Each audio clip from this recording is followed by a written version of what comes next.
Karen's eyes narrowed as she glared at the workers from the utility company, who were digging up her pristine lawn. "What is the meaning of this?"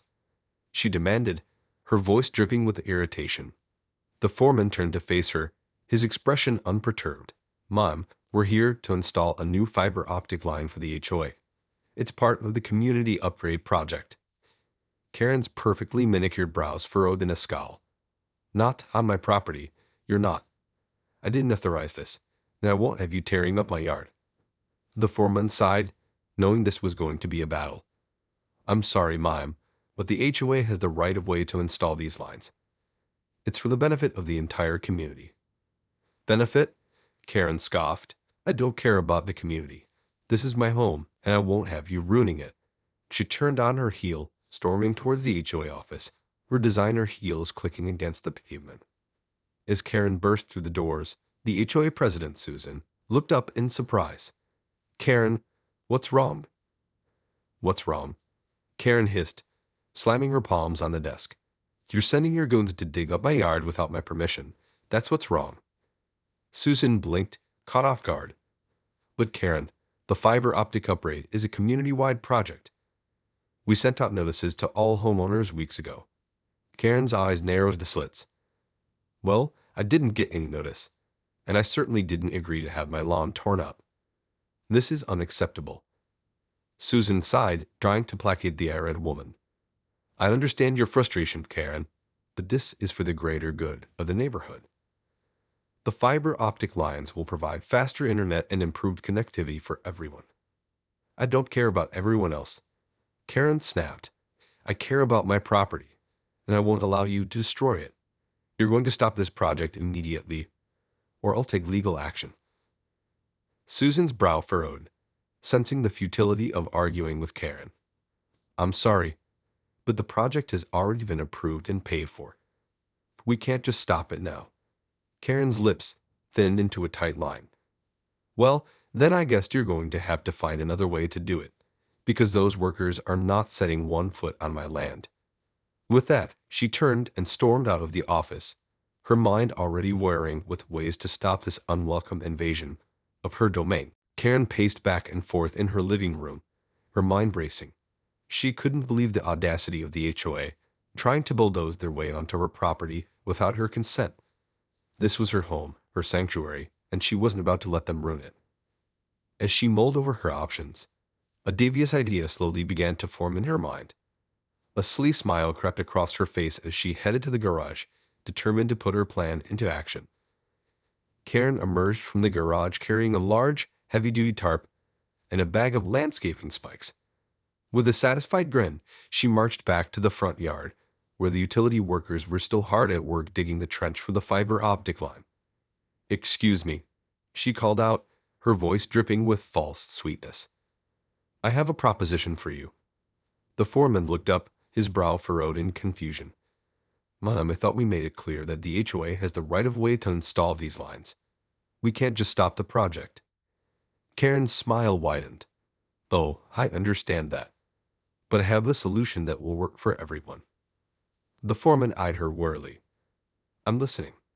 "Well, I've been thinking about this, and I realize that I can't stop you from doing your job," Karen said, her tone sugary sweet.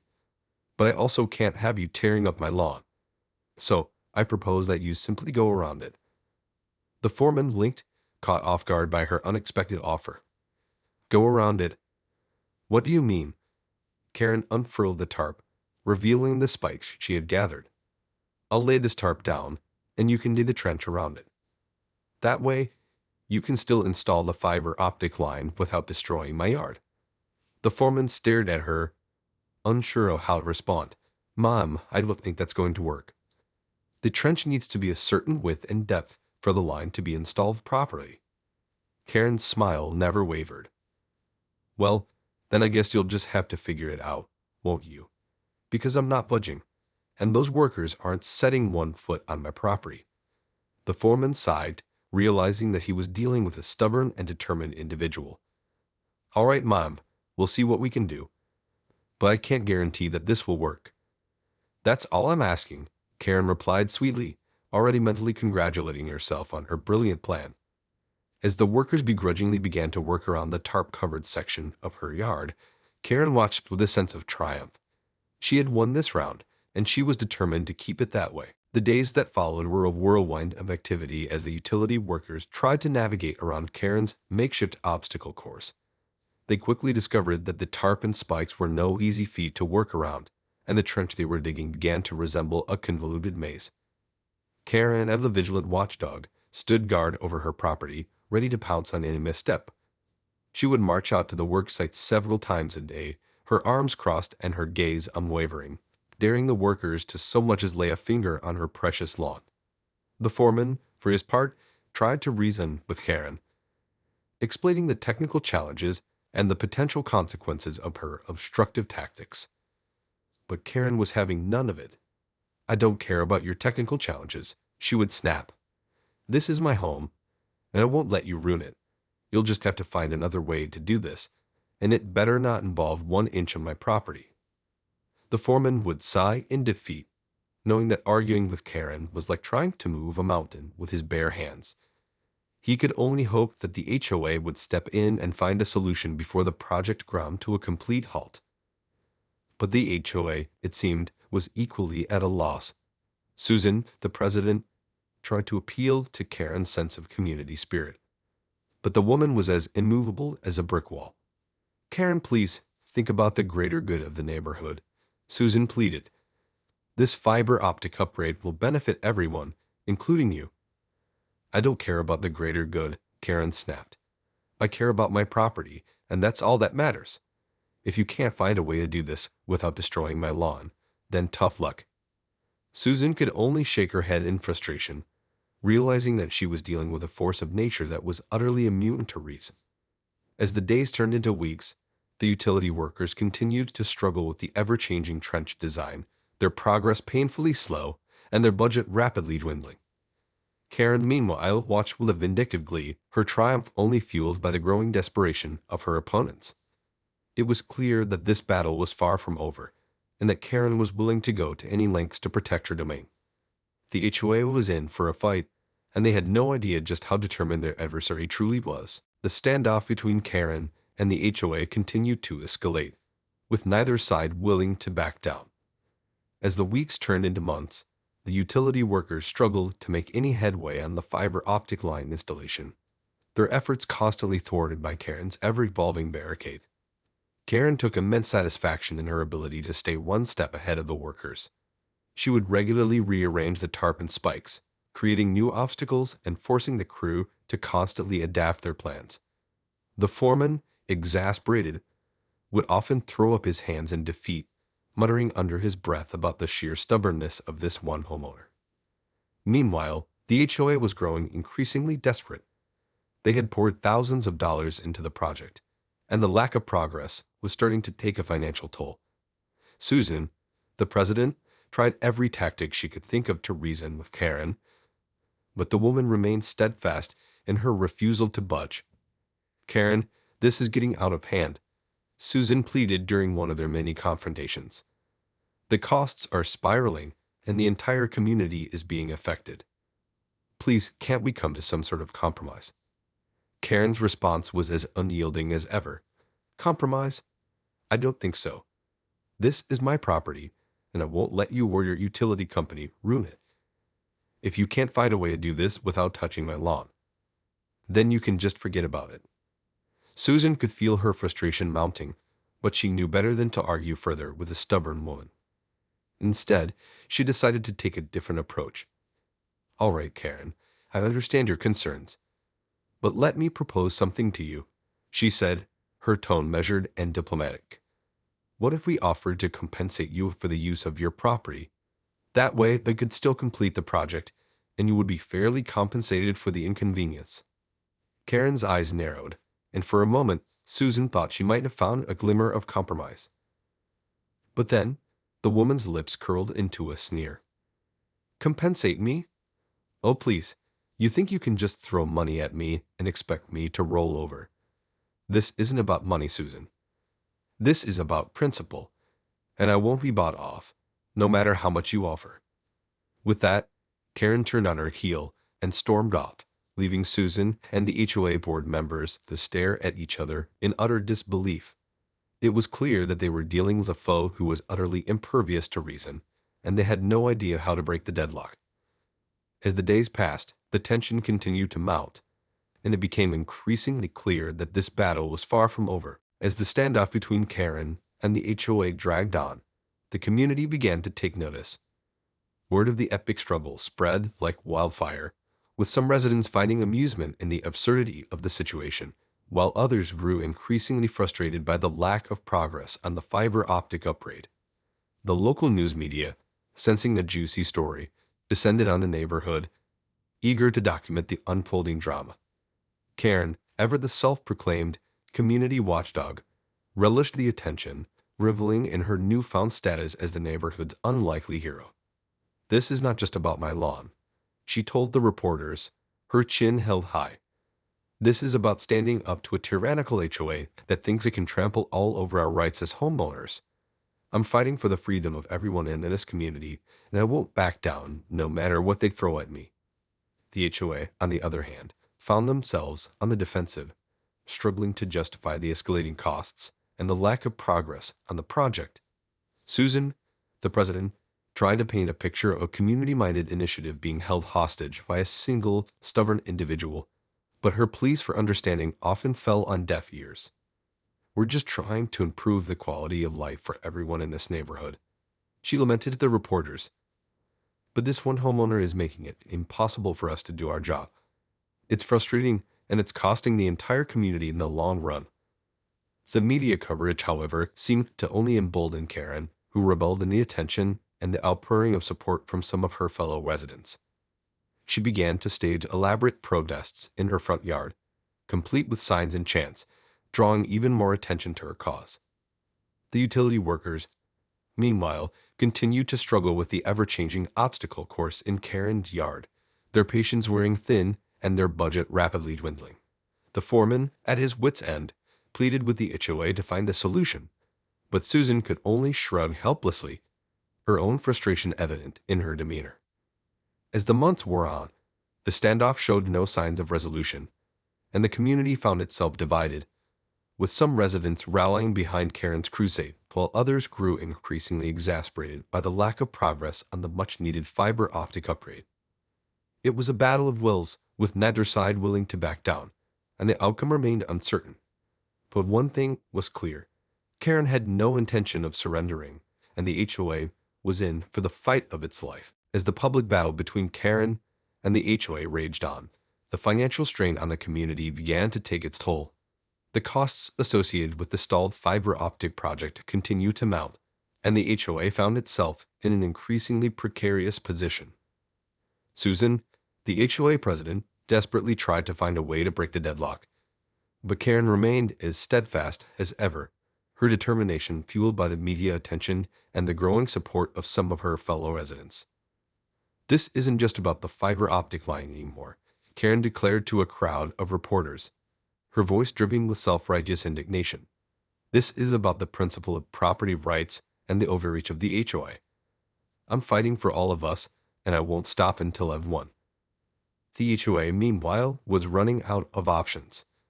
They had exhausted their budget, and the community was growing increasingly restless, with some residents even threatening to withhold their HOA dues in protest. "We're in a real bind here," Susan confessed to the board members during a tense meeting. "We're hemorrhaging money, and the project is no closer to being completed than it was months ago. We need to find a solution, and fast, or we're going to be in serious trouble." The board members exchanged worried glances, each of them grappling with the gravity of the situation. They knew that they needed to find a way to break the impasse. But the thought of capitulating to Karen's demands was a bitter pill to swallow. "We can't just let her win," one of the board members argued. "That would set a dangerous precedent and undermine the authority of the HOA. We need to stand firm and find a way to get this project back on track." But as the days turned into weeks, it became increasingly clear that standing firm was no longer an option. The financial strain was becoming too much to bear, and the community's patience was wearing thin. Finally, in a last-ditch effort, the HOA board members decided to call an emergency meeting. inviting Karen and the rest of the community to come and air their grievances. As the meeting convened, the tension in the room was palpable. Karen, ever the showman, took center stage, her eyes blazing with triumph. Well, she began, her voice dripping with sarcasm. Look who's come crawling to me, hat in hand. I guess you finally realized that you can't win this fight, didn't you? Susan, her face a mask of resignation, stepped forward. Karen, we're prepared to make a compromise. We're willing to abandon the fiber optic project altogether, and will cover the cost of restoring your lawn to its original condition. Karen's eyes widened, and for a moment, she seemed caught off guard. But then, a slow, self-satisfied smile spread across her face. Well, she repeated, her tone dripping with smugness. It seems the mighty HOA has finally met its match. I'll consider your offer, but I have a few more demands to make first. As the emergency HOA meeting progressed, Karen took full advantage of her newfound bargaining power. She stood before the gathered community, her arms crossed and a smug expression on her face as she laid out her demands. First of all, she began, her voice laced with a hint of triumph. I want a full refund of all the HOA dues I've paid over the past 5 years. After all, it's clear that you've been mismanaging our community's funds, and I shouldn't have to pay for your incompetence. The HOA board members exchanged uneasy glances, but they knew they had little choice but to acquiesce. Susan, the president, cleared her throat nervously. All right, Karen, we can do that. What else do you want? Karen's gaze swept across the room, and she couldn't help but bask in the attention. Secondly, I want a formal apology, not just from the HOA, but from every single homeowner in this community. You all stood by and let this travesty happen, and I deserve to be acknowledged for the hero that I am. The murmurs of discontent from the other residents grew louder, but Karen silenced them with a sharp glare. And finally, she continued, her voice dripping with self-satisfaction. I want a seat on the HOA board. That way, I can ensure that something like this never happens again, and that the rights of homeowners like myself are protected. The HOA board members exchanged horrified looks, realizing that they were being backed into a corner. Susan cleared her throat again, her voice shaky. Karen, I don't think we can. Oh, I think you can, Karen interrupted, her eyes narrowing. And if you don't, well, let's just say that I have a few more tricks up my sleeve. You've already seen what I'm capable of, and I'm not afraid to take this fight even further. The room fell silent, the tension palpable as the HOA board members weighed their options. Finally, Susan let out a resigned sigh. All right, Karen, we'll agree to your demands. The fiber optic project is officially canceled, and we'll refund your HOA dues and issue a formal apology. As for the board seat, we'll put it to a vote at the next community meeting. Karen's lips curled into a triumphant smile, and she couldn't help but feel a sense of vindication. She had won, and she knew it. The HOA had been brought to its knees, and she was the undisputed victor. As the meeting adjourned, Karen strode out of the room, her head held high. She had proven to the world that even the mightiest of institutions could be brought down by the force of her determination and her unwavering commitment to protecting her property. In the aftermath of the HOA's capitulation, Karen's reputation as the neighborhood's intrepid defender only grew. The local media continued to follow her story, chronicling her every move and hailing her as a hero for the common homeowner. Karen, basking in the attention, made sure to milk every moment of her newfound celebrity. She gave countless interviews, regaling her adoring fans with tales of her epic battle against the HOA's tyranny. She even managed to parlay her victory into a book deal with a tele-memoir that promised to expose the dark underbelly of homeowners associations everywhere. As for the HOA, they were left to pick up the pieces of their shattered community. The fiber optic project, their grand vision for the neighborhood's future, had been unceremoniously scrapped, and the cost of the failed endeavor had taken a significant toll on their finances. Susan, the once confident president, found herself the target of widespread criticism, with many residents accusing her of being too soft on Karen and failing to stand up for the community's best interests. She eventually resigned, her reputation in tatters, and the HOA was left to search for a new leader who could guide them through the aftermath of their humiliating defeat. As for Karen, she reveled in her victory, using her newfound influence to stir up trouble for the HOA at every turn. She regularly attended community meetings, often interrupting proceedings to air her grievances and demand even more concessions from the beleaguered organization.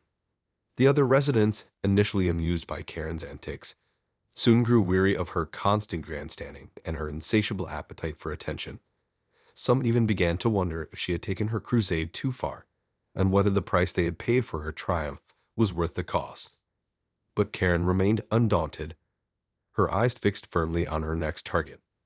She had proven that she could take on the mighty HOA and win, and she had no intention of letting her newfound power go to waste. As the dust settled, the community found itself divided, with Karen firmly entrenched as the self-proclaimed guardian of their collective rights. The future remained uncertain. But one thing was clear: Karen was not going anywhere, and the HOA would have to find a way to adapt to her relentless pursuit of power and control.